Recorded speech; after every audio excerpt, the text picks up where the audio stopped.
Hi, it's Steve here from World Guitars in the East Riding of Yorkshire. It's a lovely sunny but very windy day, and I'm here upstairs in our sort of art and music room. As you can see, a bit of a mess, but anyway, I'm here today to show you these three beauties. I haven't been doing much building over the last few weeks during lockdown, but I've got these three hot off the bench, as it were. And so I'll just pop that there for a second and we'll have a look at this Island Jim. Right, so here we have a relatively rare cigar box. Is the basis of this one. In fact, I've never had the opportunity of buying one in the UK before.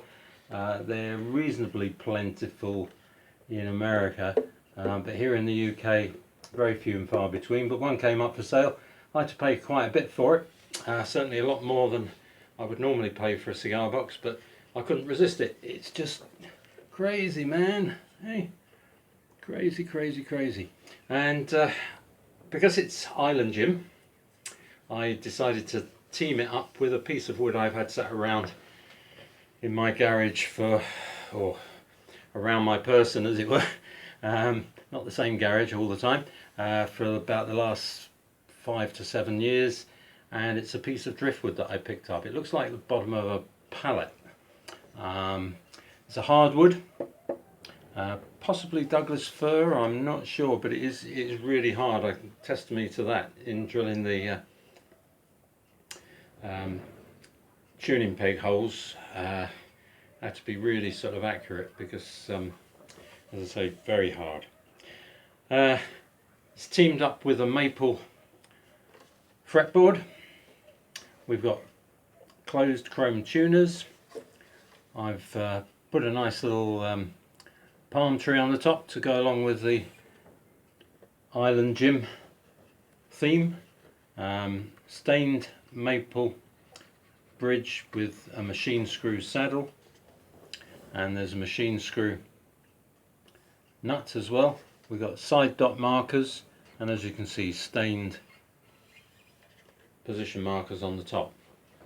There's a stained maple back plate there, along with a strike plate as a string retainer. Input jack, and although it's quite large, I think it looks cool. It's a cork that I've made into a knob. It's got a proper insert in there, so it's a pull-on, pull-off. So if anyone wanted or preferred to have an ordinary chrome knob or something different, I'd happily change that for you. It's not, I appreciate it may not be everyone's cup of tea because it is on the large side, but driftwood, Island Jim, cork seem to be the theme. Anyway, it's tuned open G, GDG, got some cool strings on, coloured strings. First time I've ever fitted these to a guitar. Jury's out, they sound okay, depends how long they last though, but strings are strings.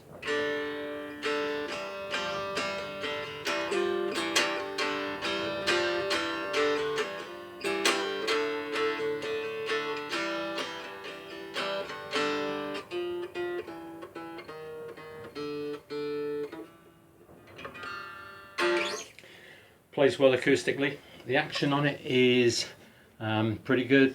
It can go down some if you want, but at the 12th fret, which is there, it's about 2.5 to 3 mil, and it's just under 1 mil at the first fret. Maybe a tad higher than I build most of my guitars, but it plays well. No buzz. I always pay a lot of attention to the neck. You've got nicely beveled fret ends, all dressed and polished off, so there's no sharp edges, silky smooth to play.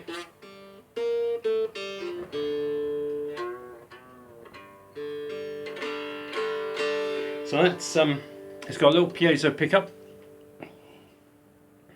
underneath the bridge there. I'm just putting this through a little Roland microcube. Let's see if we can It's on clean channel at the moment with no effects. Everything's pretty much at 12 o'clock.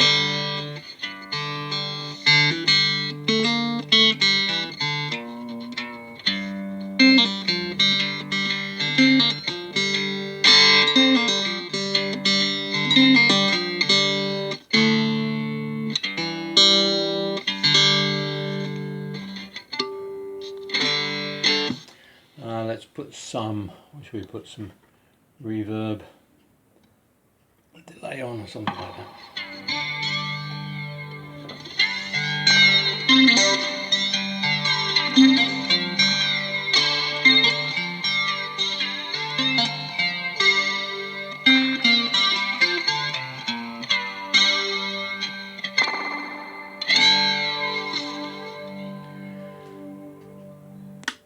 Well, as I say, I've never seen one in the UK made into a cigar box guitar. I'm sure there's, because they're rare, there's lots of cigar box collectors out there going, no, he made it into a cigar box guitar.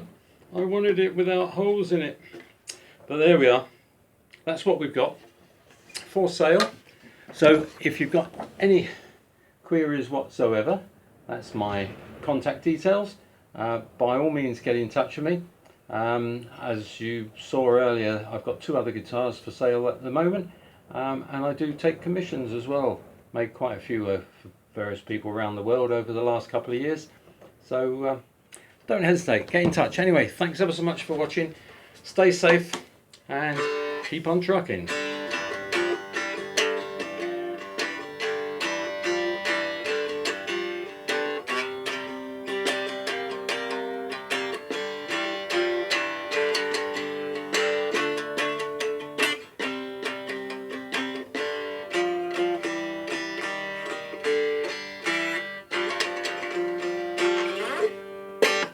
There we go, all the best.